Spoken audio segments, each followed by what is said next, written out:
ஒரு கார்த்திகை மாதம் கருக்கிருட்டு. செங்கல்பட்டிலிருந்து படப்பிடிப்பை முடித்து கொண்டு எம்ஜிஆர் அவர்கள் நடுநிசி 12 மணி வாக்கில் காரில் வந்து கொண்டிருக்கிறார். கண் விழித்தவாறே எம்ஜிஆர் அவர்கள் தனது காரில் வந்து கொண்டிருந்த பொழுது வழியில் போலீஸ் உடையில் நின்றிருந்த ஒருவரை பார்க்கிறார்.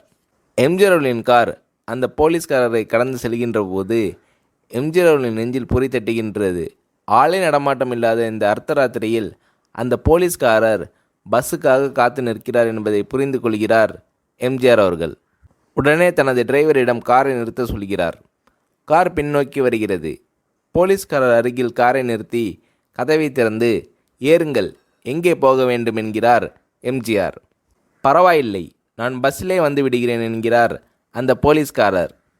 நேரமாகிவிட்டது, இனி இந்த ரூட்டில் பஸ் கிடையாது, ஏறிக்கொள்ளுங்கள் என்று எம்ஜிஆர் அவர்கள் வலுக்கட்டாயம் செய்ய போலீஸ்காரர் வேண்டா வெறுப்பாக எம்ஜிஆர் அவர்களின் காரில் ஏறுகிறார். காரில் லைட் போட்டு சாப்பிட்டீங்களா என்று கேட்டுக்கொண்டே தன் சீட்டுக்கு பின்னால் இருந்த பிஸ்கெட் பழங்களை எடுத்து கொடுக்கிறார் எம்ஜிஆர். இப்படி ஓசியில் பயணம் செய்வதில் எனக்கு உடன்பாடு இல்லை. இன்னும் நீங்கள் உண்ண சொல்லி வேறு என்னை இழிவுபடுத்தாதீர்கள் என்று அந்த போலீஸ்காரர் மறுக்கிறார்.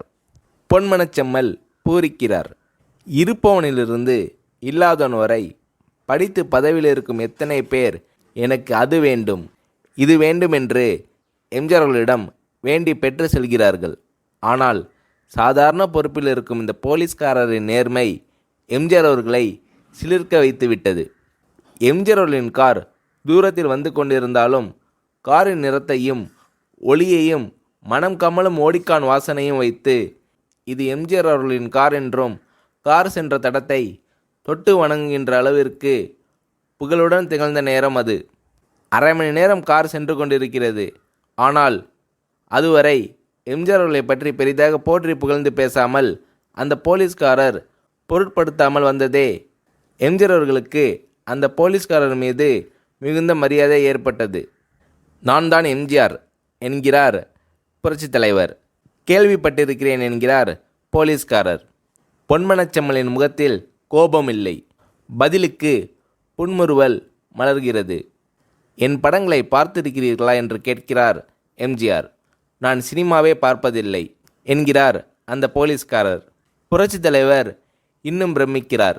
இப்பொழுது கார் சத்தத்தை தவிர ஒரே நிசப்தம்.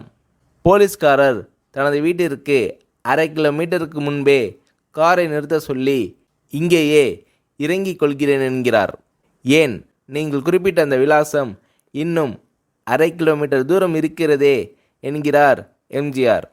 சாதாரண போலீஸ் உத்தியோகத்தில் இருக்கும் நான் காரில் வந்து இறங்கினால் என் வீட்டிற்கு அருகில் உள்ளவர்கள் என்னை தவறாக நினைத்து கொள்வார்கள்.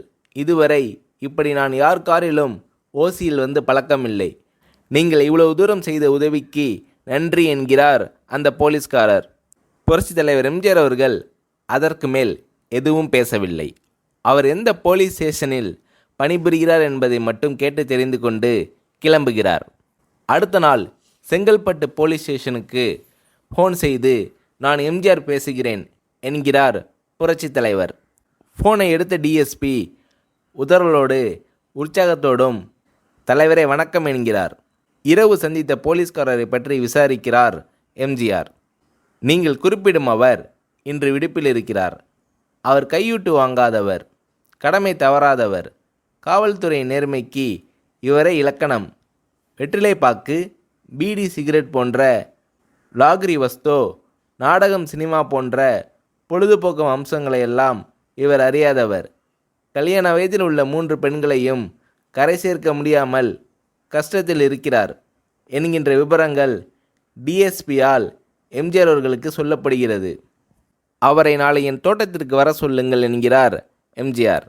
பேசிக்கொண்டிருந்த டிஎஸ்பி உங்களோடு ஃபோனில் ஆளுக்கு ஒரு வார்த்தை பேச இன்ஸ்பெக்டர், சப் இன்ஸ்பெக்டர் உள்ளிட்ட எல்லோரும் ஆசைப்படுகிறார்கள்.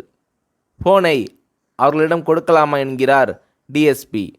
புரட்சித் தலைவர் எம்ஜிஆர் அவர்கள் கொடுங்கள் என்கிறார். பேசுகிறார். அந்த போலீஸ் ஸ்டேஷனே புண்ணியம் பெற்றதாக புலகாகிதம் அடைந்தனர் அந்த போலீஸ்காரர்கள். மறுநாள் அந்த போலீஸ்காரர் ராமவரம் தோட்டத்திற்கு அழைத்து வரப்படுகிறார். அவரிடம் பேப்பரில் மடித்த பெரிய பணக்கட்டை கொடுத்து, இதை வைத்து உங்கள் பெண்களின் கல்யாணத்தை நடத்துங்கள் என்கிறார் எம்ஜிஆர். அந்த போலீஸ்காரர் மறுக்கிறார். நான் ஏதாவது உங்களிடம் காரியமாற்ற சொல்லி அதற்காக பணம் கொடுத்தால் அது தவறு. என்னால் ஆக வேண்டியது உங்களுக்கும், உங்களால் ஆக வேண்டியது எனக்கும் எதுவும் இல்லை. நான் உங்கள் கூட பிறந்த ஒரு சகோதரனாக நினைத்து கொடுக்கிறேன். பெற்றுக்கொள்ளுங்கள் என்று சொன்ன பிறகு கேட்டும் கூட கிள்ளி கொடுக்காத கனவான்கள் வாழும் இந்த உலகில் ரோட்டில் நின்றவனை அழைத்து சென்று அள்ளி கொடுத்த புரட்சித் தலைவர் எம்ஜிஆர் அவர்களின் கருணையில் நெகிழ்ந்து போய் பெற்றுக்கொள்கிறார் போலீஸ்காரர். பிறகு ஒரு தேதியில் புரட்சித் தலைவரே சென்று அந்த போலீஸ்காரரின் 3 பெண்களின் திருமணத்தை நடத்தி வைத்து வாழ்த்தியிருக்கிறார்.